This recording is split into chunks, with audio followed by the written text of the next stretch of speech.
College. I am so pleased to welcome you to the second event of the Political Science Department's Race, Politics, and Public Policy series, Protests and Politics, Struggles for Liberation Amidst a Double Pandemic. This will be a community conversation with Dr. Melina Abdullah and Dr. Wendy Smooth. And I'm so excited and anxious to introduce you to Dr. Abdullah and Dr. Smooth. We're so fortunate to have them leading our conversation. But before I introduce them, I want to take a minute to talk about the Race, Politics, and Public Policy series and about the theme for tonight, Protests and Politics. In 1965, Bayard Rustin, civil rights activist and labor leader, wrote an article from Protest to Politics, the future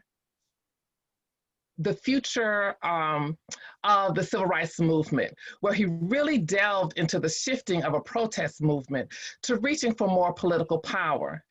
And then in 1998, political scientist Catherine Tate wrote her seminal work in Black politics, From Protest to Politics, The New Black Voters in American Elections. Scholars and students of Black politics have long been concerned about the relationship between protests and politics. And given our current events, the COVID-19 crisis, the uprisings against police brutality, and the impending presidential elections, this is clearly a time when we could all use a better understanding of race and of politics in all its forms. So to this end, the Political Science Department has planned a year-long series with the theme Race, Politics, and Public Policy in hopes that the series would lead us to a better understanding of these issues.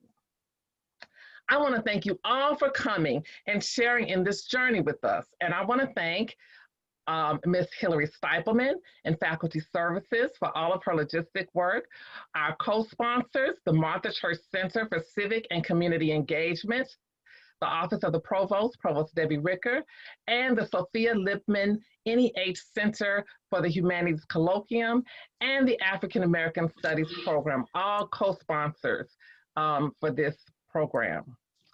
Before I introduce our speakers, I want to let you know kind of logistics what will happen. Each of them will give 10 or so minute presentations, and then we'll respond to questions and get into a natural conversation about the topic. Each of you can develop questions if you have them for the panelists, and type them in Q&A, in question and answers. Don't type in the chat. The chat is not operating. Type in Q&A. And you should see it at the bottom of the screen. I feel very honored to introduce our speakers for this evening, our facilitators of this important conversation, Dr. Melina Abdullah and Dr. Wendy Smooth.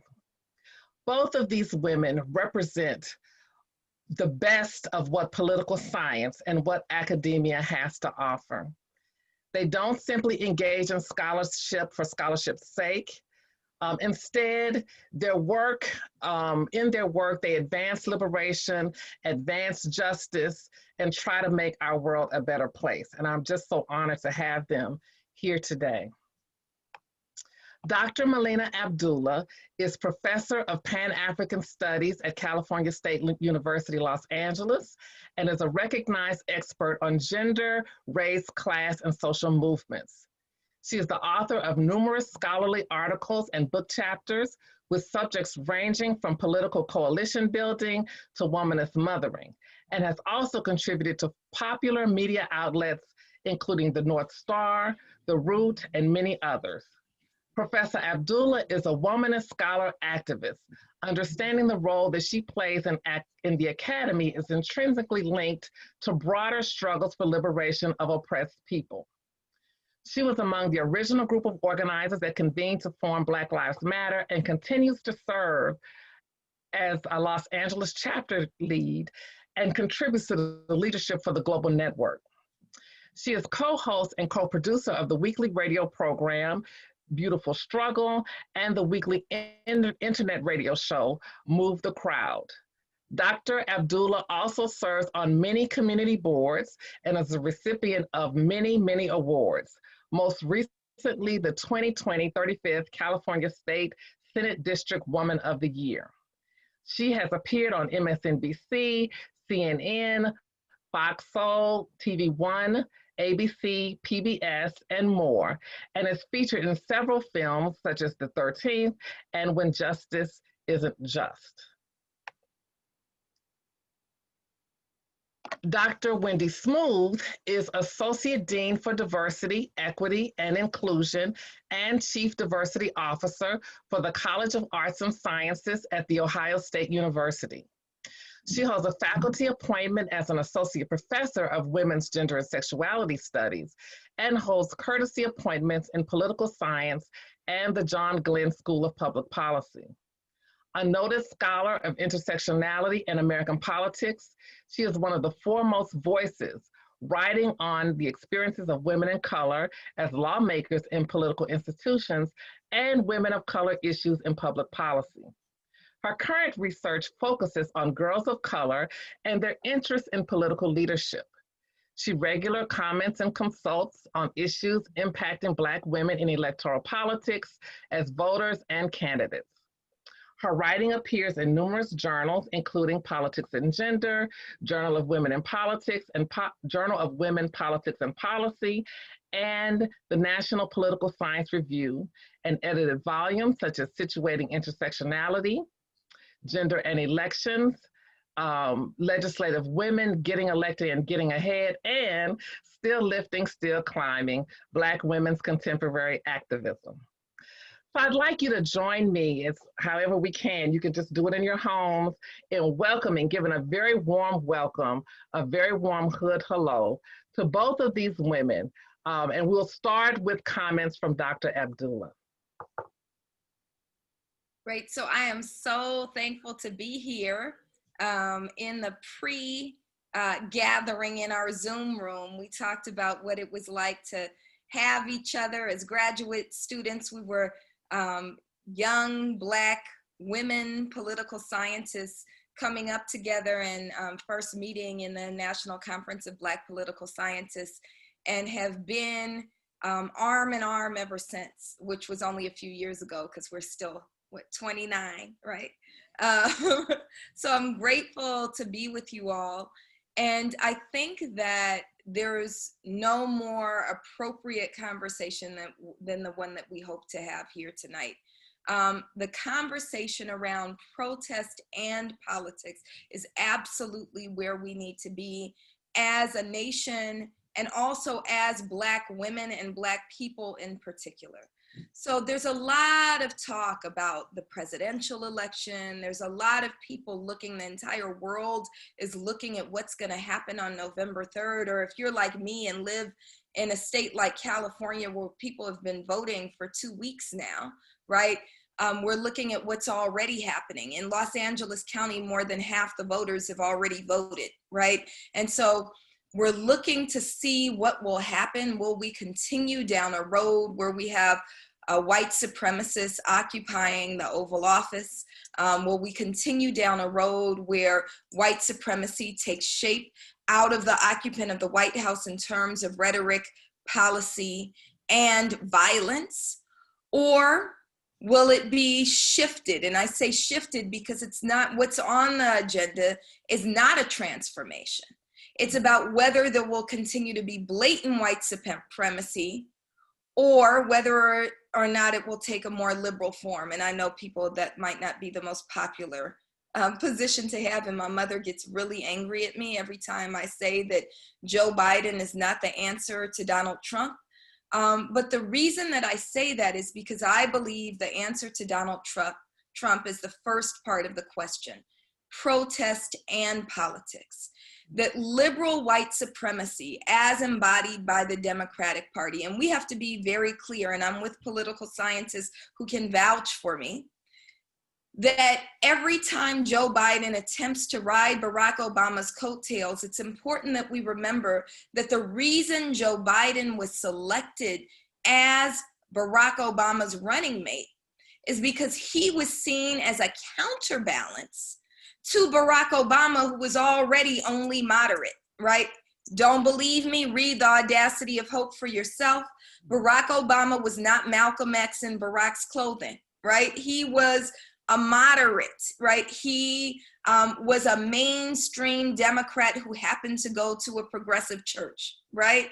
And so it's really important that we remember that even Barack Obama's moderate stance was counterbalanced by Joe Biden, who was seen as one who could appeal to the racist white folks in the towns like the one that he's from. Now he's rolling out that he's from Scranton. Really what that is not even a dog whistle. It's a bullhorn to those who don't want to vote for progressivism, right? He's telling them, I'm also a good old boy, right? That's what he's doing.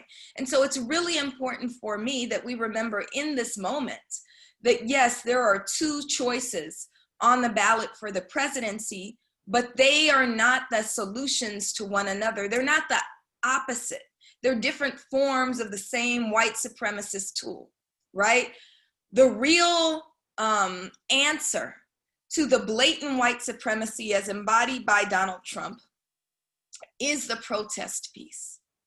And so it's important that we both vote and organize, that we both vote and organize. And so the voting piece that I'm going to get to, that I'm getting to, includes the election of who the next president is of the United States, but also means that if we're really thoughtful about what's on the ballot, that it's not just the top of the ticket. We have to work our way down the entire ballot. So if you're voting later, if you haven't voted yet, it's important that you research who is your district attorney.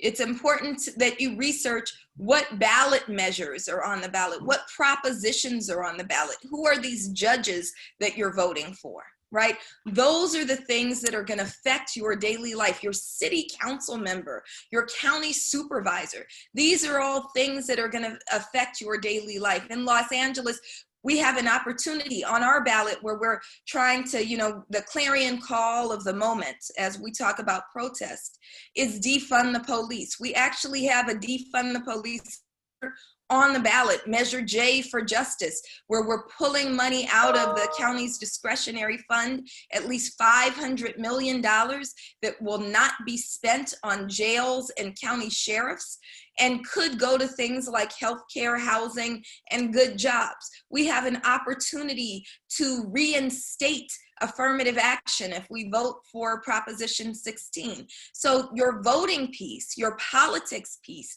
needs to be not just whether you vote for Joe Biden or Donald Trump. And let me be real clear, when I say Joe Biden is not the answer to Donald Trump, I mean that you absolutely can't, and I know this is supposed to be political science, but I'm an activist, so I'm not impartial at all. We can't afford to have no damn Donald Trump in there another 4 years. This whole world might go to hell, like literally, if he remains in office. So when I say Joe Biden isn't the answer to Donald Trump, I don't mean go, my name is not Ice Cube, right? I don't mean go vote for whoever signs off on some plan, right? I mean, we got to get him out, right? But it also means that the real solution is other things. So let me just quickly get to the second piece, because I don't remember how long I'm allowed to talk for in this opening. The protest piece. This is the piece that actually matters. This is the piece that actually matters. The answer to Donald Trump is not Joe Biden. The answer to Donald Trump is all of us getting in the streets and staying in the streets. The answer to Donald Trump is actually using every single tool in our toolbox, which includes voting but isn't limited to voting, which means thinking about, as we say, defund the police, what are reimagined ways of having safe communities, which means thinking about what education looks like in the midst of a pandemic, which means really engaging in what Robin Kelly talks about with freedom dreaming, when he says, we have to radically imagine the world in which we want to live. This is a moment where the world has cracked wide open. And I'm going to just quickly shout out my favorite television show. I don't watch TV, but there's a show we got to watch, man. Lovecraft Country. If you ain't seen Lovecraft Country, you've missed out. And I haven't seen the season finale, which aired on Sunday, but I've been saying the world has cracked wide open. And if you watch Lovecraft Country, towards the end of the season, there's this moment, and if you're not watching Lovecraft Country, I'll just give you the quick breakdown. It's set in 1955. It has majority Black characters. It's about racial justice, but it's also like this science fiction. It's like reading an Octavia Butler novel on the screen, right? It's incredible. It's incredible. And it's ushered into existence by Misha Green. Journey Smollett is the lead character. It's just everything, right? And so towards the end of the season, they show, it's set in 1955, the murder of Emmett Till. And there is a character who was Emmett Till, who they called Bobo's best friend. And there's this whole kind of mystical, magical, demonic piece that exists that steals the life, without giving it away, steals the life of this little 14-year-old girl who's Emmett Till's best friend. And her mother and her community are desperately trying to save her life, desperately trying to restore her soul. And they give everything they can. And the only way they can get Dee's soul back, get her life back, is through this portal that's opened back to 1921 Tulsa and the bombing of Black Wall Street.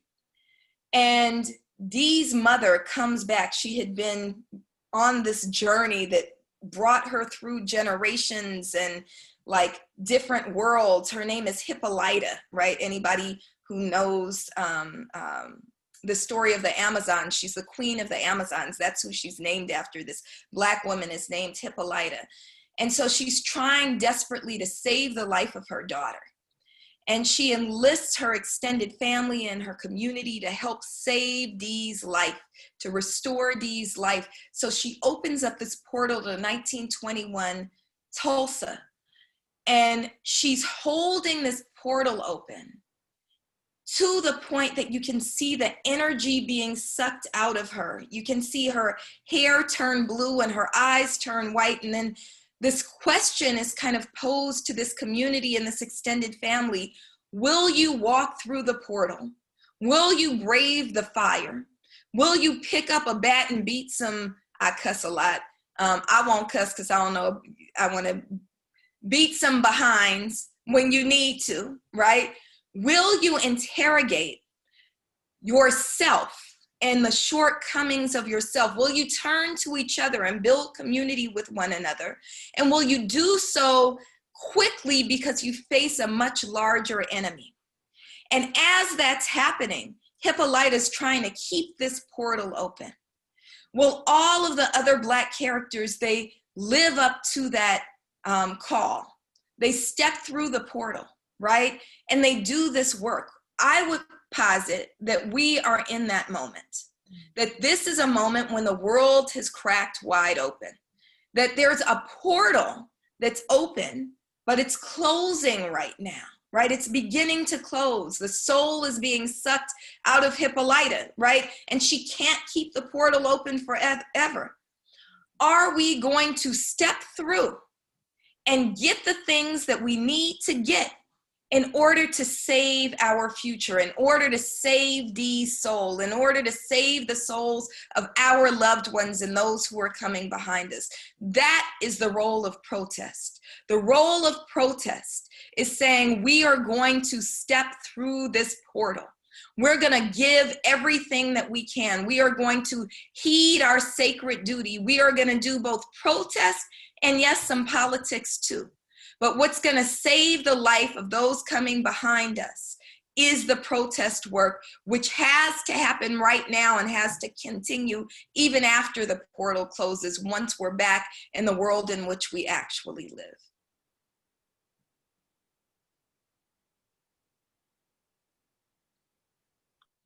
Thank you so much, Melina. You're getting, Dr. Abdullah, you're getting some questions already, and it's just so interesting. And I'm not going to comment. I want to move on to Dr. Smooth. Dr. Smooth. Oh, thank you so much. And I want to certainly reiterate the pleasure it is to be in the company of sisters who mean so much to me. As Melina was speaking, I lost that I was also on the panel, so I had to be called back in. Because as usual, when we get together, it speaks deeply to our shared commitments. You know, I want to pick up, Tamlin, Professor Tucker-Works, to your most amazing and eloquent titling of this panel, because it calls us into action on all fronts and an understanding on all fronts. It's the protest and the politics, but it's also in the midst, as you phrased it, a double pandemic. And what I would phrase for communities of color is that this double pandemic moment is nothing unusual. This is a lifetime of pandemic existence, in the sense of being in moments of continuous struggle.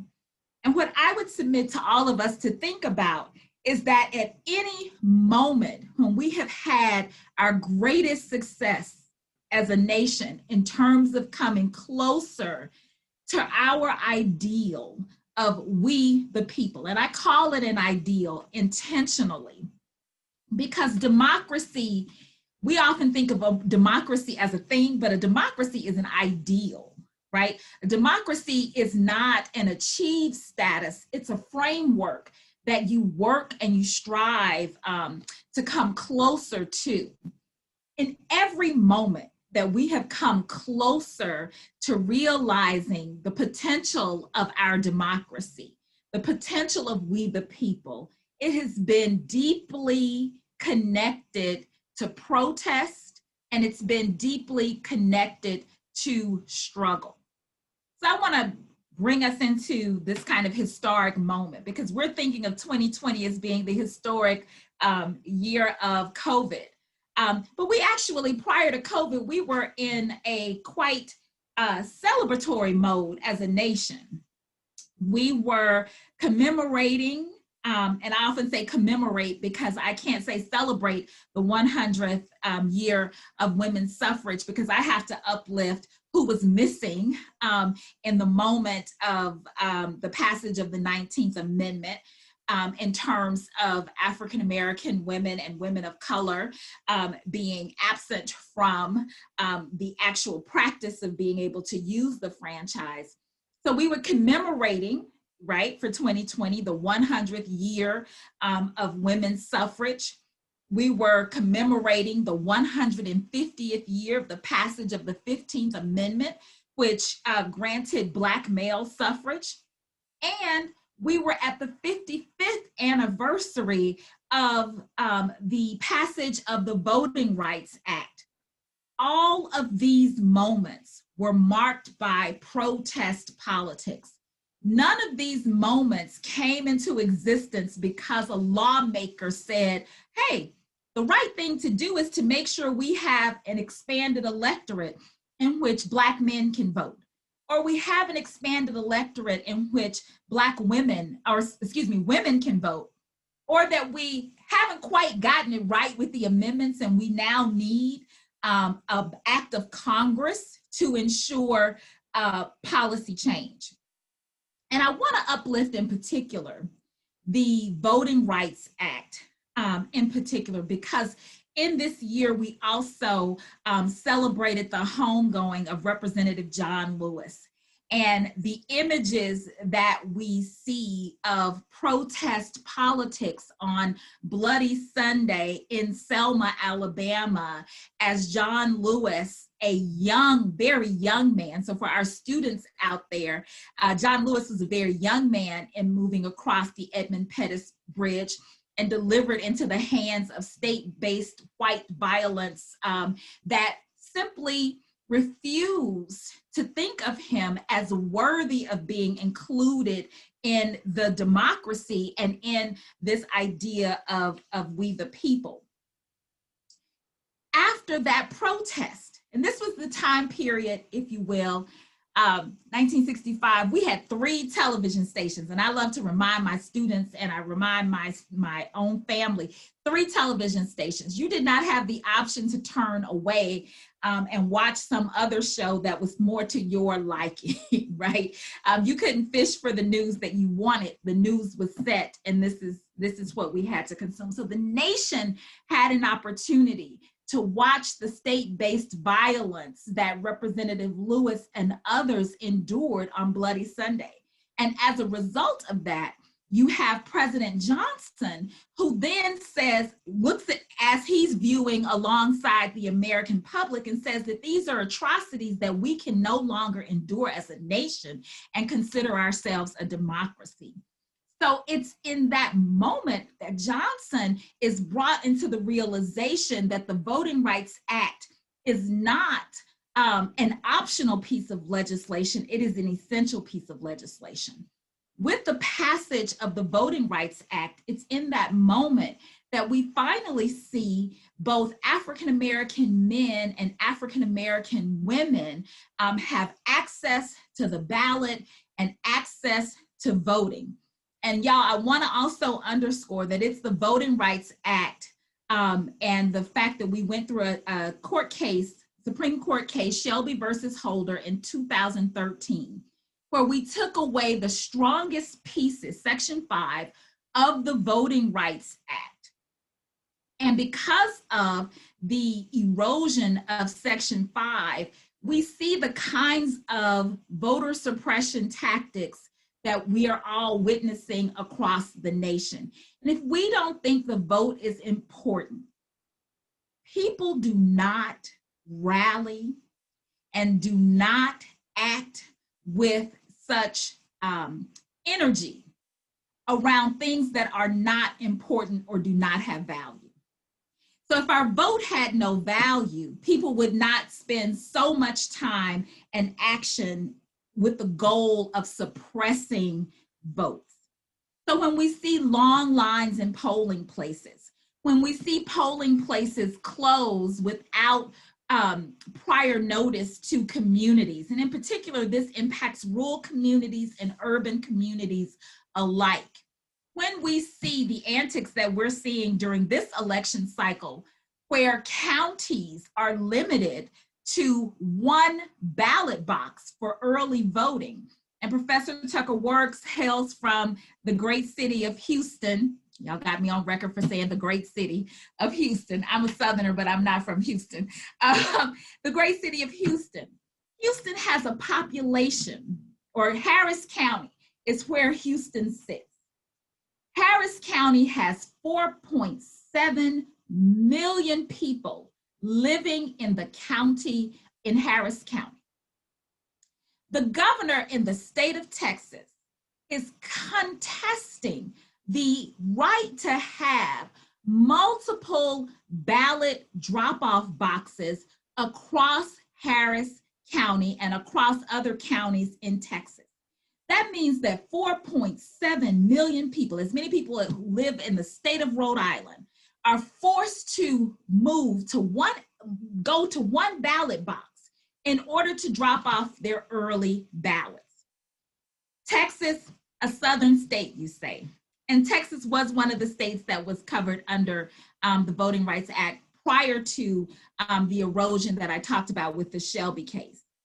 In my own state of Ohio, we are fighting the same battle in terms of our Secretary of State not allowing multiple ballot boxes across the state.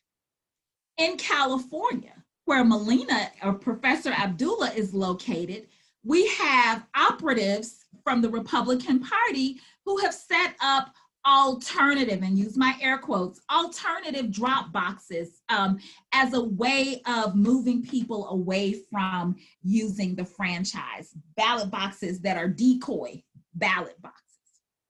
These are all efforts that have gained greater energy in the absence of the strongest pieces of the Voting Rights Act. And the reason why I uplift this is because the Voting Rights Act was born out of struggle. It enabled people to make use of the ballot. And in its absence, we have an erosion of protections that allow people access to this very valuable thing, the vote. I also want to offer us that when we think about theorizing voting and why we vote, it was never the case and never the design, particularly in terms of Black politics and Latinx politics, to think about the vote as the balm that would save all, right? The vote was always born out of protest, and the vote was also about the ability to have access, right? But the vote allows access, but it's not access without accountability. Protest becomes the important piece of a well-rounded democracy that you are able to hold elected officials accountable. People of color have done well in exercising the franchise, even in spite of voter suppression tactics. And I will say, if you have not seen the documentary All In, featuring former gubernatorial candidate in Georgia, Stacey Abrams, and talking about her organization, Fair Vote, and talking about voter suppression efforts across the nation, and in particular in the state of Georgia, you've missed something. So for your Netflix night, I encourage, no, I'm sorry, that would be your Prime Video night. Encourage you to take a look at that documentary, All In, the Fight for Democracy, because it really underscores that democracy has multiple sides for which voting is only one piece. I want to encourage, as Melina talked about, it's not just the top of a presidential ticket, a voting cycle, looking at the top of the ticket that matters most. I teach state and local politics, and that's one of my, have always said to students, if you care about the water you drink, and you care about turning on the faucet and having water that you can drink, then you need to think about the importance of local politics. But in the midst of a pandemic, I want you to think about local politics as lifeline politics. It is in our local communities that our mayors and our city councils are making decisions about when they are requiring mask mandates, that we know masks save lives in the context of the COVID pandemic. It is our local officials who are making those decisions by looking at the data in our local communities, or shall I say, not looking at the data in our local communities to make decisions about wearing masks, about the times that bars and restaurants will remain open, whether or not sporting events will have audiences. Those are all decisions that are made at the local level. Also, in the midst of a pandemic, we talk about the double pandemic, racism and COVID.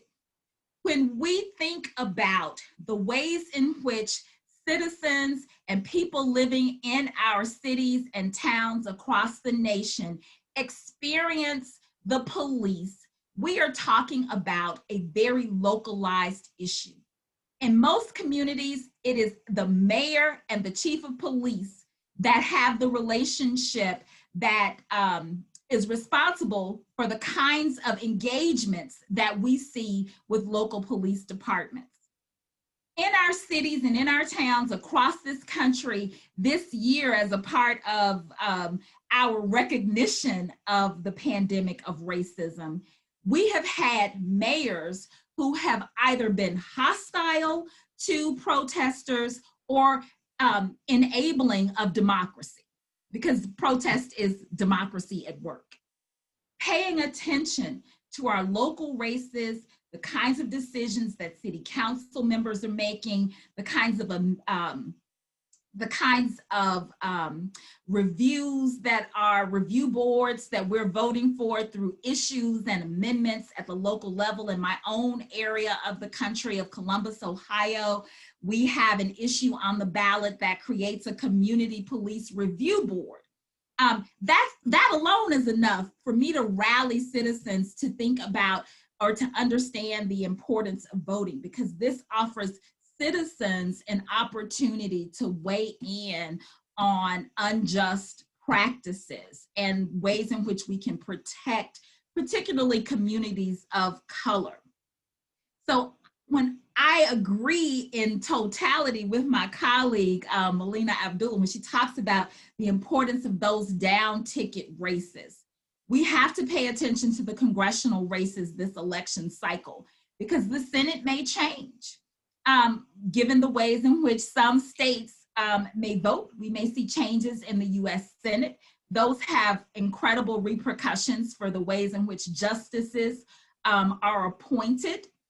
I also call out that state legislatures across the country are on the ballot, and with state legislatures in a census year, state legislators in many states are the ones who will draw the lines around where candidates will run in their respective states, and whether or not citizens will be able to elect the candidates of their choice.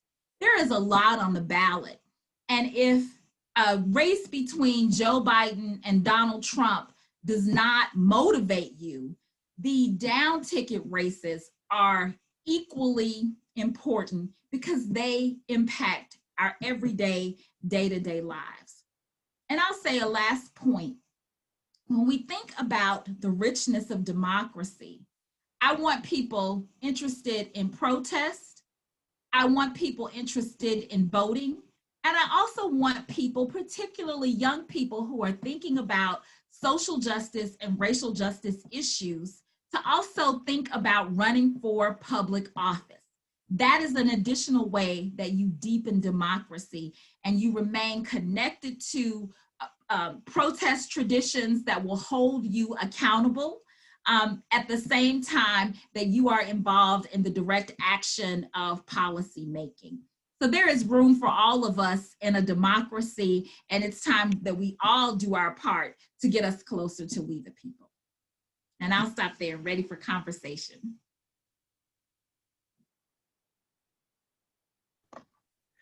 Okay, this is great. I just want to thank you both so much for your opening comments. We have so many questions, and I feel a little bit bad about just kind of, asserting myself, but anyway, we will get to many of these questions. I just wanted to know if you all could elaborate a little bit more. You're both arguing. I mean, this is the theme of the conversation, is that both protests and politics, are needed, that they are really, complement each other. They can complement each other. They are both needed. I love the discussion that Melina, that you made about Lovecraft Country. I'm totally addicted to it. I've watched all of them a couple times because I have to watch it a couple times to be able to really know what's happening. But this kind of, you said that they went through the portal and tried to figure out, they were going through the portal, but they had to make the decision to go through the portal. What is needed? What to receive, to get what is needed, for liberation of their people, of their family. Then they had to make that decision to do whatever it takes. And I wanted to ask you both, why can't we, entrust the kind of change that we need to the electoral system alone? What is it that we need in order to kind of advance, in order to kind of make progress? And how do we hold elected officials accountable? What are the ways that we can hold them accountable? I guess is the question that I'm asking. So I can pick up on why we can't just entrust those who hold office to do it for us.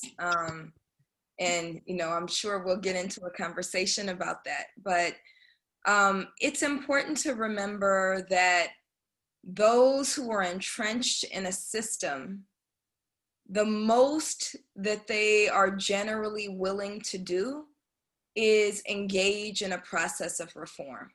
So this conversation, for instance, you know, I'm a founding member of Black Lives Matter. The conversation when we talk about policing in this country, when we talk about public safety in this country, if you engage virtually any elected official, they'll talk about policing and possibly police reform. But I will say, and rescue, no person on the face of this earth who has felt safer because a police cruiser pulled up behind them in traffic, right? Am I wrong? Right. Okay, so good. I got it from you, so I'm gonna start citing you on that. I'm gonna say, Dr. Wendy Smooth confirm this, that this is not just my observations, but every elected official, when you talk about policing or talk about public safety, they relegate it to policing.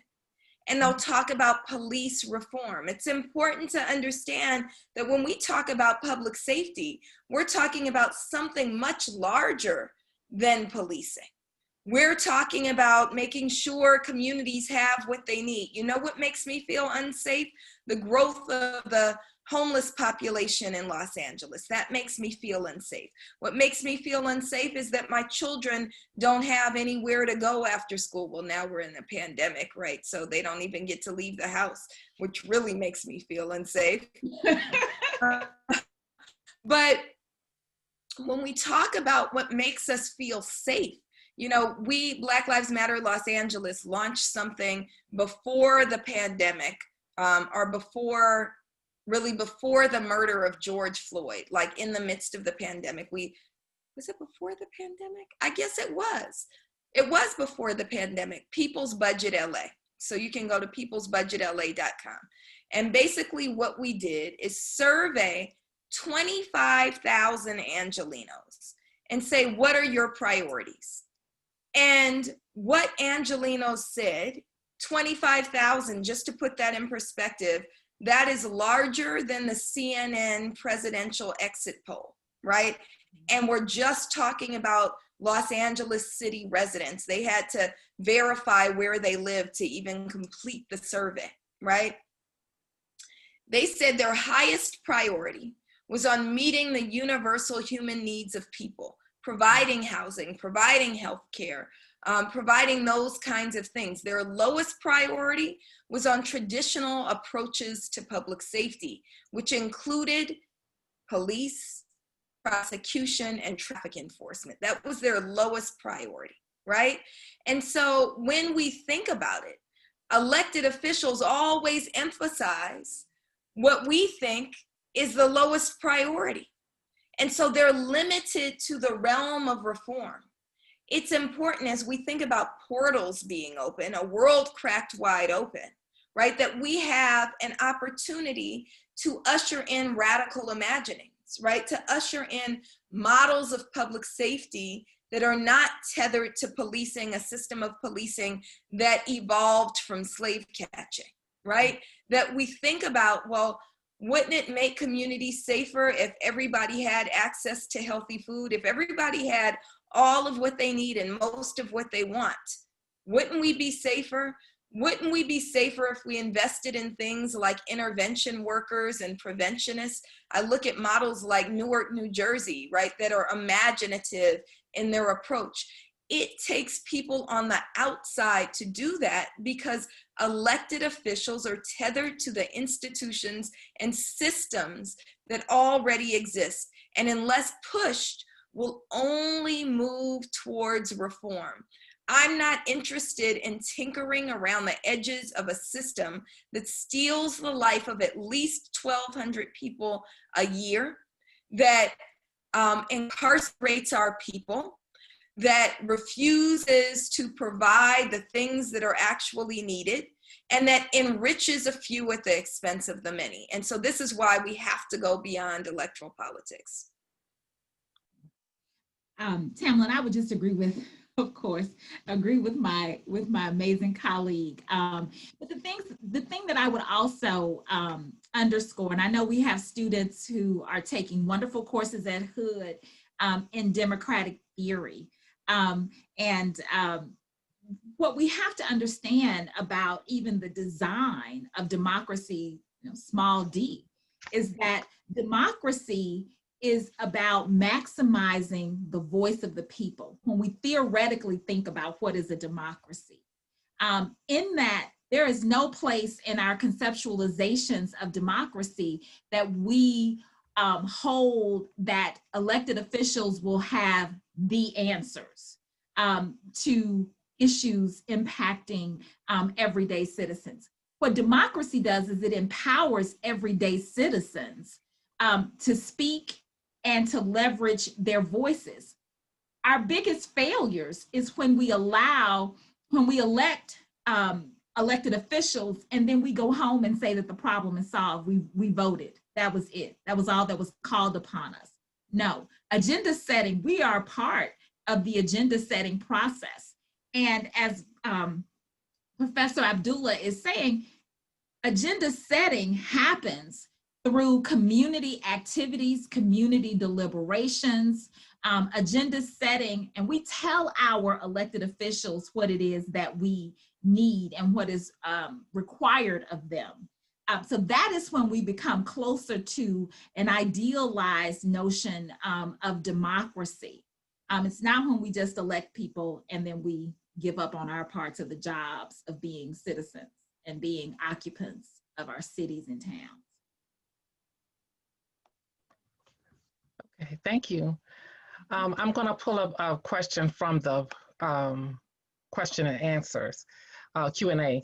And the one student is asking, when you speak about the Voting Rights Act, I think, Wendy, you talked a lot about the Voting Rights Act. And you talked about the gutting of the Voting Rights Act. But this person wants to know, do you feel that our country's current state is a modern parallel to the past? And I guess she's talking about the civil rights era, or the 50s. Do you think it's always been the case, or but it's only just now on public display, or are new patterns of racism emerging? So I would say that as we opened earlier, in terms of thinking about the ways in which white supremacy undergirds all of US politics.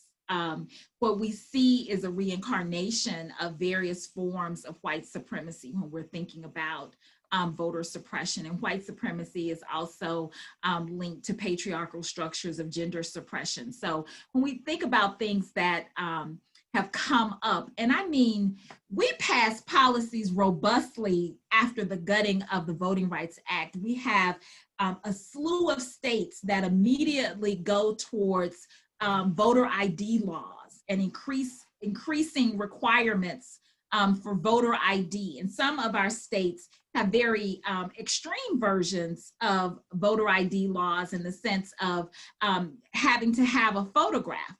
That is as much a racialized form of suppression as it is a gendered form of suppression, because women often are known for getting married, changing their name in one place, but not in all places. You end up at the polling place without an ID that adequately matches who you are. We also can think about the negative or adverse effects of voter ID laws on the trans community in terms of being able to gender align with US government documents such as driver's license. These are all really detrimental suppression tactics that cut off the ability for voice rather than enabling voice. And one of the things I want to say about the Voting Rights Act that I want people to really appreciate, when the Shelby versus Holder case in 2013 was decided, the opinion of the court stated the rationale for why we no longer needed the pre-clearance elements of the Voting Rights Act, which meant that if you were going to make these major changes like changing a polling place, enacting voter ID laws, in the 13 southern states that was covered under the Voting Rights Act, it meant that you would have to submit your plans to the Department of Justice for review. The rationale for why we no longer needed to do that was because we had come so far in race relations in America with the election of an African-American president. So we no longer needed those provisions.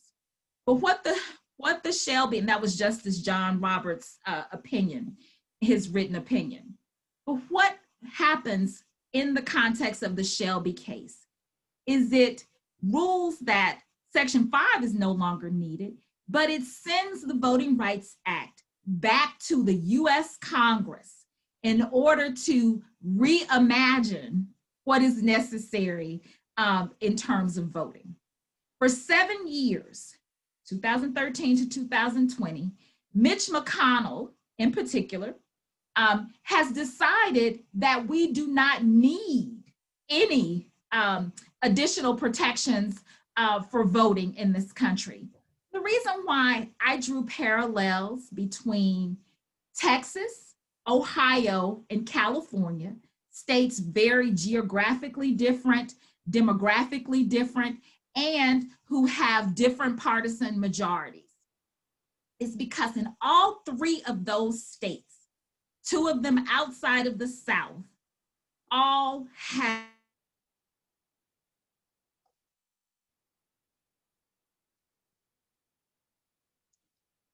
is only one southern states under its jurisdiction, but the Voting Rights Act could be a national voter protection policy in which states as diverse as California, Texas, and Ohio would all have protections for voters such that we would not make abrupt changes that limit the voice of the American people. Okay, thanks, Wendy.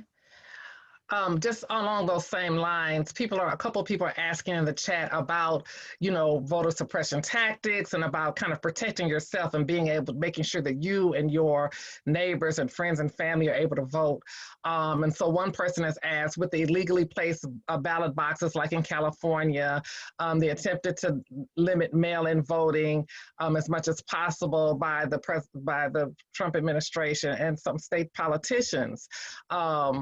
Like in Texas. Do you personally recommend, or what do you all think about voting? Do you recommend voting in person on voting day, sending your vote through the mail? One thing I want to say about Houston is, and Harris County has that one drop-in box, but they also have, and this is because of the county government has this drive-through voting that I'm saying that people are doing, and that has really, it seems to be leading to, but they've done a lot of get out the vote efforts, but the drive-through voting I thought was, really creative, but it's led to, record turnout in this early voting, the first 3 or 4 days of early voting in Houston, Harris County. So anyway, but the question is not that. The question is about, what do you recommend for voting? How can we make sure that we can vote and that our neighbors and our community can vote? I would just say that it's important that you have a voting plan. I know that sounds really crazy to say you need a plan to vote, but you need a voting plan, right? We also need to think about every day up until November 3rd as an election day. So pick a day, some hours, right? Figure out how and where you're going to vote. This is not going to be a situation you're going to be able to just walk up and spend 15 minutes and vote and go home. Most people are thinking that when they spend an hour or 2 hours waiting in line, that is a good use of their time, that they haven't had to wait too long if they've only waited an hour. I've been fortunate. In Los Angeles, we have lots of drop box locations. So we've been doing marches to the polls every Wednesday. We'll do one again this Wednesday. So after our protest, we actually go and march to the polls, because we're going to vote people out, not just say we don't like them, right? We're going to vote them out. So we march to the polls, and that might be your voting figure out what your plan is. I would say get a buddy to go with you, right? Don't let your plan be one of you going by yourself. It's just like working out, right? Like you can flake on it if it's only you abiding by your plan, but if you got somebody else or a crew of folks going, then you're more likely to follow it. And then I would also say, when you ask, should we vote in person or use a drop box or mail them in? I'm a little nervous about mail-in ballots. I'm a little nervous about you. But if that's what you have to do, please do it. I'm also very nervous about voting on November 3rd. There's not enough time to fix something if it goes wrong, and there are clearly forces that want it to go wrong, especially for Black voters, voters of color, young voters. They are trying to block your vote. Summon your inner Fannie Lou Hamer and think about how to exercise your vote in the effective way possible. So that would be my offerings, is that vote as early as you can, vote with a buddy, but most importantly, have a plan for how you're going to vote. You know, I will add, underscore that as well. It's very important that you know what the rules are in the area or in the, the state in which you live. So for example, here in Ohio, we do have no contest early voting, which means that you do not, in order to request an absentee ballot, you can do so without any reason. You don't have to cite any reason. So you can request an absentee ballot. But here's the thing, our inclinations as real kind of centered community people, particularly for our seniors, we want to do the right thing. We want to go collect their ballots and take them down and drop them off for them. I want to do that for my neighbor as an act of service to my community. But that actually invalidates ballots if you are not intimately connected to the person for whom you are submitting their ballot. So just knowing those kinds of little ins and outs of your particular voting jurisdiction, and you can find that out from organizations like the League of Women Voters will provide that information in a very kind of user-friendly and nonpartisan way. The other thing, and again, about making your plan, and if you decide to vote by absentee ballot or mail-in ballot or do this, kind of drop box, and you're unsure about what happens to your ballot, in many states across the country, you are able to do a tracking of your ballot. So here in Ohio, I can log on, I've requested an absentee ballot, and I can log on to the County Board of Elections, and I can type in a number and trace exactly where my ballot is in the process. So several states across the country offer things like that. One tip that I heard today that I thought was just fantastic. So I love this with the taking a buddy with you as accountability. But what about posting, put together your voting playlist, right? And put together your Spotify or your Apple Tunes voting playlist. And then posting your playlist, right? We can't post our ballots, but posting your playlist. This is what I listened to when I was on my way, to drop off my vote. Like, what's your battle song, and be able to post that with your friends and create that kind of energy around executing on voting. But make a plan. I agree. Do it early. Vote as early as you can. Come prepared. Take someone with you. And if someone needs a folding chair, take a chair, stadium chairs with you. Take a snack with you. Take a playlist. Can I just, that's all great. And I forgot to add one thing so we've been precinct walking every week for the last couple of weeks, trying to get people to vote, right? And what has become clear in both our precinct walking and our calling, we've been doing phone banking, right, is that people, the way in which people are voting is different this election than any other election we've ever had, right? So you used to do precinct walking with these voter lists, like we get lists of registered voters, list of high propensity voters, or lists of new voters, depending on what you were trying to target. And at first, our first 2 weeks doing precinct walking, the list didn't come through, and we were kind of in a panic about not having the lists. Well, last Sunday we walked with the lists and we realized we hated the lists because the lists don't matter. The lists don't matter at this point, right? So the last day to register to vote, to pre-register to vote in California was yesterday. But there's still same day voting registration in California, and there's a bunch of states, I don't know how many, but I think it's the majority of states have now changed the rules where you can register to vote at the same time as you're voting. There's a couple of states where you can't do it on November 3rd, but you can do it in the early voting period, right? Where you go, you register, and you vote at the same time. What that means is for all of your friends, especially if you're students, sometimes I saw a question in the chat that I started to answer, but I can answer this way instead of typing.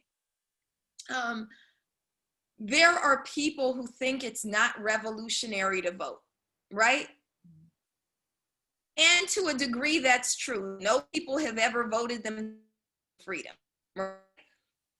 But there's too much on the ballot to not vote. And even if it's just an exercise, we spoke the name Fannie Lou Hamer. You can't speak the name Fannie Lou Hamer or Martin Luther King or Medgar Evers or your own grandmother and then say, I'm not voting. Just vote, just vote. They wouldn't be trying to.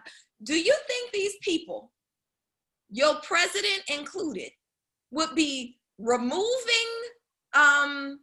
mailboxes, putting up fake ballot drop boxes, sending white supremacists to monitor the polls? Wendy said, Dr. Smoot would be doing all that if our votes actually didn't matter, right? They're putting in way too much effort for our votes not to matter. So we should vote just to spite them, right? Maybe it takes a while for people to get it, and maybe the voter registration period is ended. The thing that's changed now, that's okay. Check your state and see if there is same day voter registration and then vote anyway, because it's important to understand that everything has changed in this election. So it might be that you don't even have to pre-register. You were talking about requesting mail-in ballots. In California, we didn't have to request them. Every single Californian got a mail-in ballot, right? And so, and you might have lost your mail-in ballot. You can still walk in and vote even if you lost your mail-in ballot, right? And so it's important to remember that there's new rules. So look up the rules in your state, not just, you know, what the rules are for you know, what you can bring. Like I like to bring, I really can't stand my district attorney, so I wear shirts all the time that say Jackie Lacey must go. I can't wear that shirt into the polling place, right? So it's important to know rules like that as well. And you know, Professor Tucker-Works, before you go on to the next question, I do want to say this as well.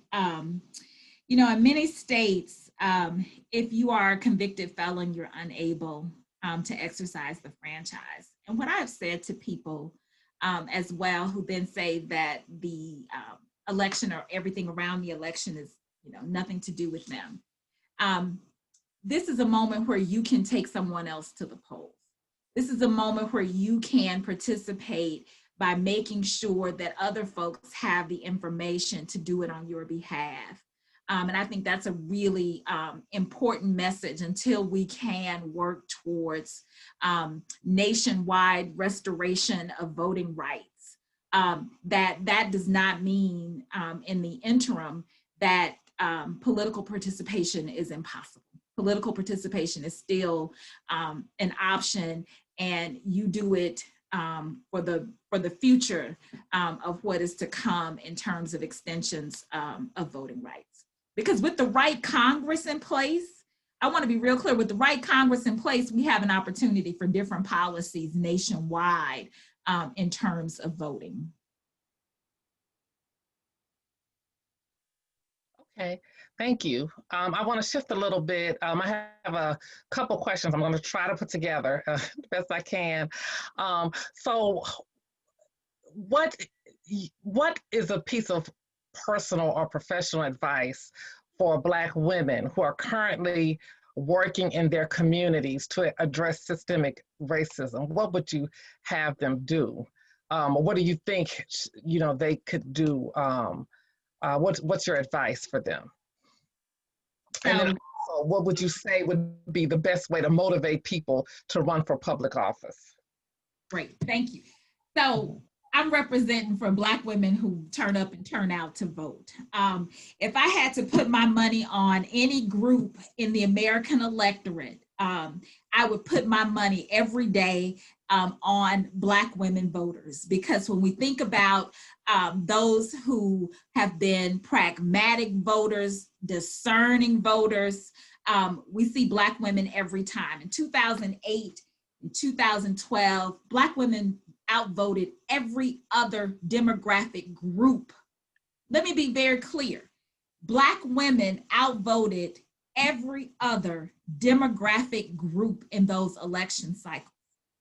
We then did not go home, contrary to popular belief. In 2016, Black women were still showing up in high numbers. What we saw in 2016 was an overall decline in electoral participation, but Black women were still energized around turning up to vote in a very kind of pragmatic way. Black women have never had perfect candidates. We have never had candidates that you go down their list and they're all the issues that Black women rank at the top of their list. And we just had data from the Essence poll that's done every election year with the Black Women's Roundtable. And healthcare is at the very top of the list for African American women in terms of their vote interest. So I put my money on Black women showing up and showing out. When we go to the polls, we bring our sisters, we bring our sorority sisters, we bring our civic organizations, we bring our community members, we bring our churches, we bring our mosque with us to the polls. So what I would want to see is Black women moving more aggressively from reliable voters that they are to running for public office. And what Black women have figured out as well, between a height of voting from 2008 to 2016, is that we can move mountains when we vote and get the attention of the party that most Black women affiliate with, which is the Democratic Party.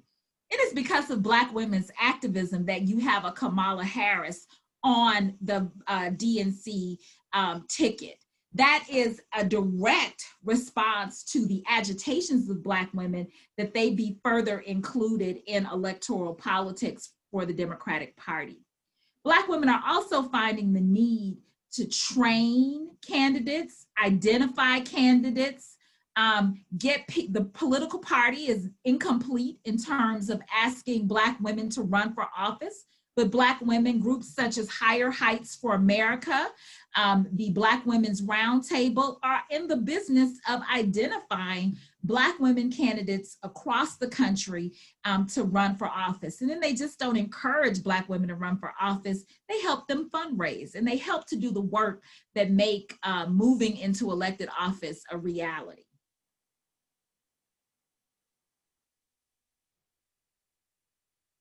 Okay, thank you, Wendy. I had another Black woman question. As Black women, do you feel that that it is your responsibility to educate people about these issues? Do you feel some special responsibility / special burden to educate people about these issues? And then another question kind of related to that: do you think that Black women have some specific voter suppression challenges that are specific to being a Black woman? I can answer the first part. And let me say that I don't know that it's an obligation, but I do know that it's our history, right? So I think that Black women, as Dr. Smooth shared, have always been engaged, have been the most engaged, the most reliable voters in '08, but also if we go back, if we think about, the 90s, right? Where I think there's only been a couple of elections where Jewish voters had surpassed Black women voters in terms of elections, but that might also only be local. I'm not sure about that. You know more about that.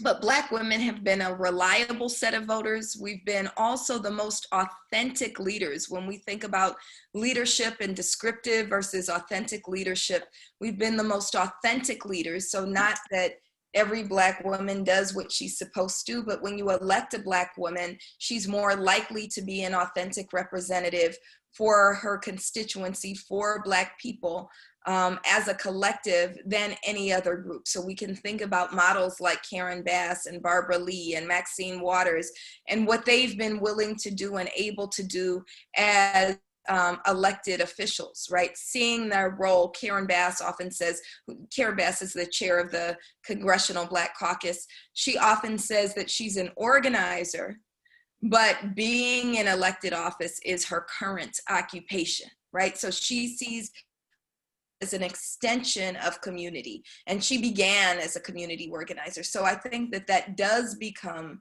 our work. And I guess that maybe I do mean it's an obligation, because I do mean that I think that to honor the struggle, to honor our grandmothers, to honor those who walked before us, it does become a sacred duty to do this work, to educate people and also engage in not just electoral work, not just the politics of it, but the protest of it, right? That we are duty bound to advance freedom and justice for our people. Thank you, Melina. I think I'm trying to combine questions. I think I want to ask this one. Just lost it. Okay, I want to ask this. I was wondering if either of you, Dr. Abdullah, this was asked of you, if you could further explain to the audience what white supremacy means or entails. And this person thinks that it would be helpful for the audience to kind of understand that. Some people think it's only restricted to people who are members of white nationalist groups. And if you could give some comments about what it means and its scope, that would be helpful. Yeah. So when we're talking about white supremacy, we're not talking only about people who dress up in white sheets or red caps, right? We're talking about the precise way in which racism circulates in society. The term white supremacy was given as a more precise term for racism by Bell Hooks. And so it's important that we lift that up as a precise term, and it is a pushback against those who say that there's a such thing as reverse racism, right? That no, the precise way in which racism circulates in society is through white supremacy. So people of color can be prejudiced. We can also even practice small acts of discrimination, individual acts of discrimination, but racism is reserved for white people. And so the term that we use is white supremacy. Thank you.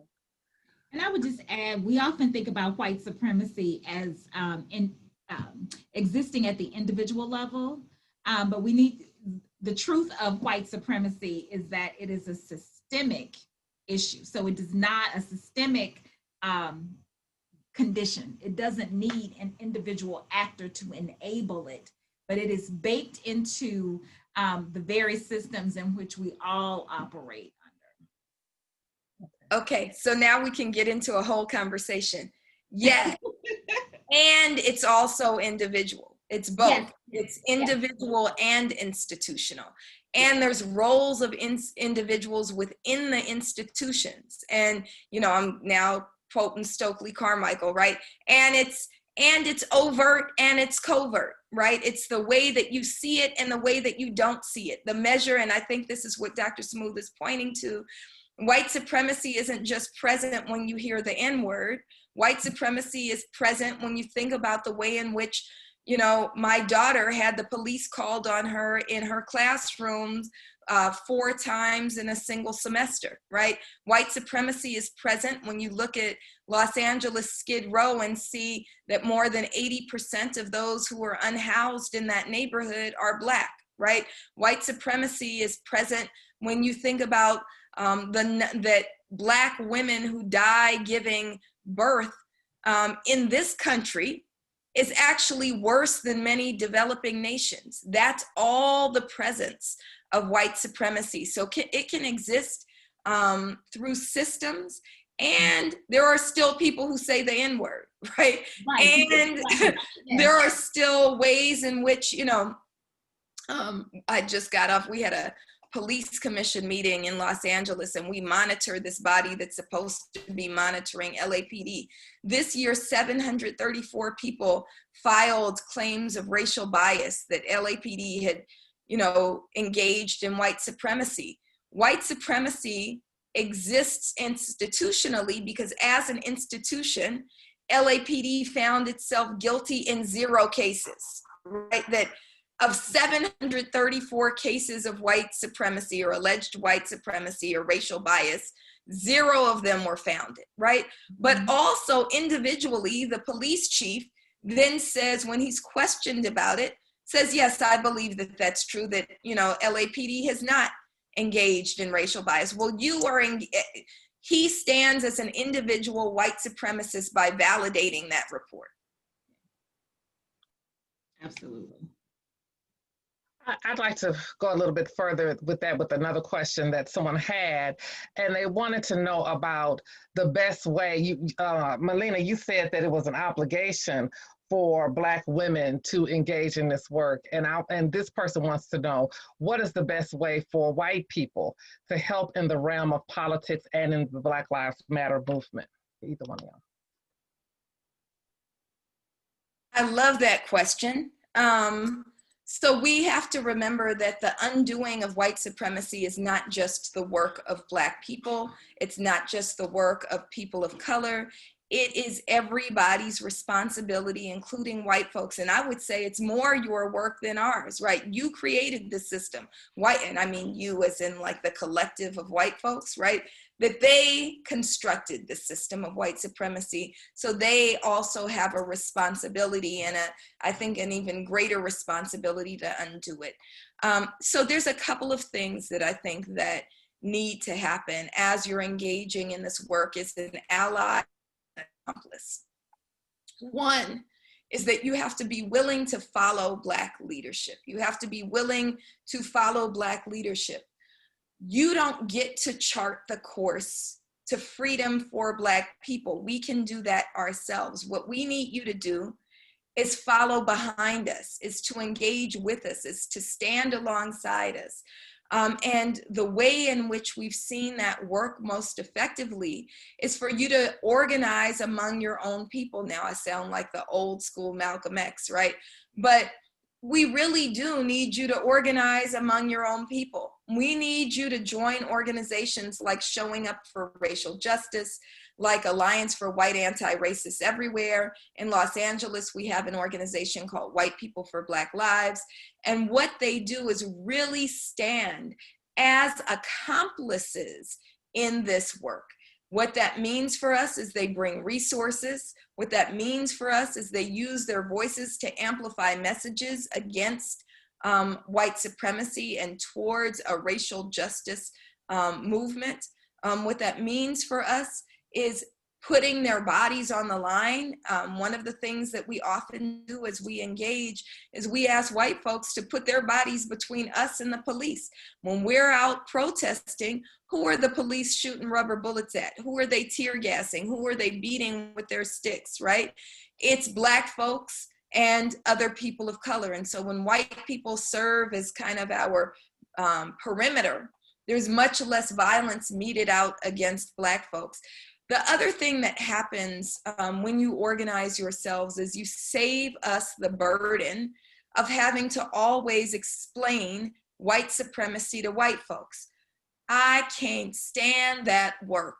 I hate that work. When white people come to me with these white tears and want to talk to me about how, you know, and my college roommate was Black. I don't care that your college roommate was Black. And I don't care that you've never used the N-word. You have engaged in white supremacy. You've benefited from white supremacy. And just own up to it and work to undo that system that you think benefits you. But as I'm doing that, now what winds up happening is, as somebody who actually experiences white supremacy on a daily basis, now an added responsibility becomes wiping your white tears because you feel guilty that you've engaged in a system that oppressed me, right? And oppresses me. So we need white folks to say, no, that's not Black people's work, right? Come on over here and explain it to you. Talk to you. I love the Tim Wises of the world, right? I love the Albert Joneses of the world. I love the Dahlia Ferlitos of the world, who are willing to engage their white families and white friends and white comrades in the work of anti-racism. You know, I want to just add to that. So Melina has talked about ways that you can show up in terms of protest. And I want to add, in this moment of an election cycle, you can give to Black women candidates, women of color candidates who are running for political office.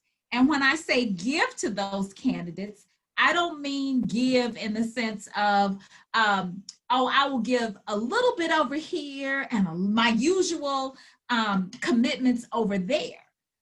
What we often find in tracing the dollars that go into Black women's political campaigns is that people will often give to Black women's political campaigns, but give in smaller amounts. In such a way that it's almost a lack of trust. And then we have hashtag trust Black women, lead with Black women are saviors of America, and those kinds of things. If those are the kinds of attitudes and things that we believe, then double down on the giving and support for Black women candidates. In this election cycle, there are several African-American women who are in contentious campaigns that you can call and phone bank. You can phone bank into other states to get people out to vote and to educate people about those Black women candidates for office. You can, contribute across the country, not only in your local community, but Black women often get the support of their major political party, the Democratic Party, a little bit later than other candidates traditionally get that support. And so it's very important that we offer groundswell campaigns in support of Black women who are running for political office. And this is the other thing.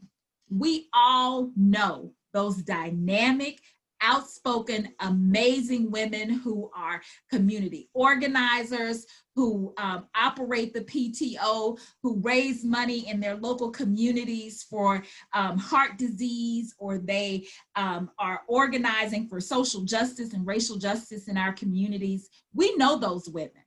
And our responsibility is to ask those women, right? We should be asking those women on a regular basis to run for political office, right? To step up, and that you're not only asking them, but you're willing to support them along their way as candidates for public office. Okay. Let me just add this one thing. Research the Black woman before you support her, though. So by and large, they're great. Do not support Jackie Lacey. So I'm just saying, all skin folk ain't skin folk. So make sure you support the right Black woman candidate. Right, exactly. Always with any candidate. Okay, I kind of want to end, we have like not a lot of time, but I want to ask you all, what do you think about the significance of Kamala Harris's position on the ticket, speaking of supporting the right candidates? You go first, Wendy. I don't want to get in trouble with my mama if she's watching. Don't get in trouble with that.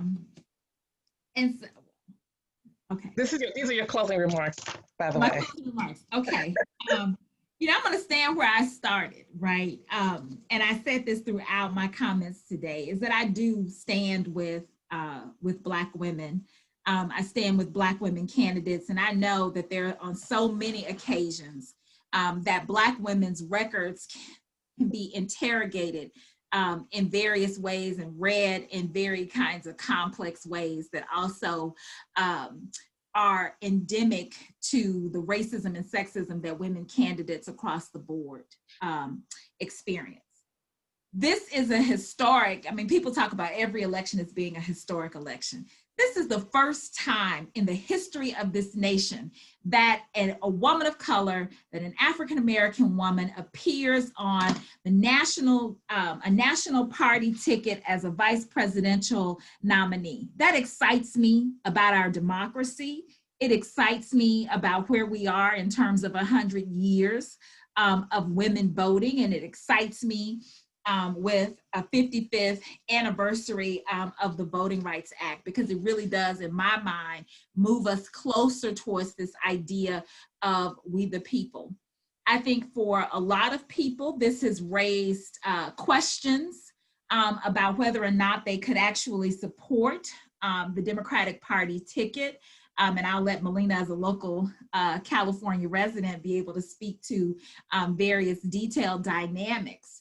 But I can say this, in my history of 20 plus years as a political scientist, looking at presidential races across those years, I have never seen a moment in which communities are so interested in the records and histories of a vice presidential candidate. We used to care which state the vice presidential candidate hailed from, because it was this idea that they would carry that state with a large number of electoral votes. In political science, we have moved away from that as an indicator or a prediction of whether or not the candidate would win based on the vice presidential nominee. In fact, I would challenge people to even name vice presidential candidates going back further than 2 election cycles and see what you come up with. So we've not paid a lot of attention to this in past years. So it makes me think about the ways in which racism and sexism are embedded in our systems, that we raise different kinds of questions when we see a woman of color emerging as a leader. So I'm gonna just say it this way. So those 3 letters that are behind Dr. Smooth, Dr. Harris, Dr. Smooth, Vice Presidential nominee Harris, Dr. Smooth, and I all share those 3 letters, right? Tamlin, are you Greek? No. Okay. That's a story for another day. It's not. Her mother is a soror. Really? Okay. Yeah. Yes, that is a follow-up conversation. Yeah. So we're all members of Alpha Kappa Alpha sorority. I'm also a graduate of Howard University, a proud Bison. I'm also from Oakland, California. All of these things are things that I have in common with Kamala Harris. So on one level, she excites me, right? She's released these campaign videos of her walking on the yard during homecoming. It's homecoming week just passed at Howard, and it speaks to me in a particular way. There's a way in which her mannerisms, right, feel like home to me, right? You want to talk about a playlist, she got a hell of a playlist, and she got both Prince and Too Short on there. So that does a whole lot for me, right? And there are some extremely very valid critiques of her record as Attorney General of the state of California and as District Attorney of San Francisco County. So everybody has seen this information about how she prosecuted parents for their children's truancy. Everybody has seen kind of some of the anti-Palestinian stances that she's taken. And so I think it's important that we are clear about our critiques. At the same time, I don't think that I've used a term since she's been named the vice presidential pick for the Democrats.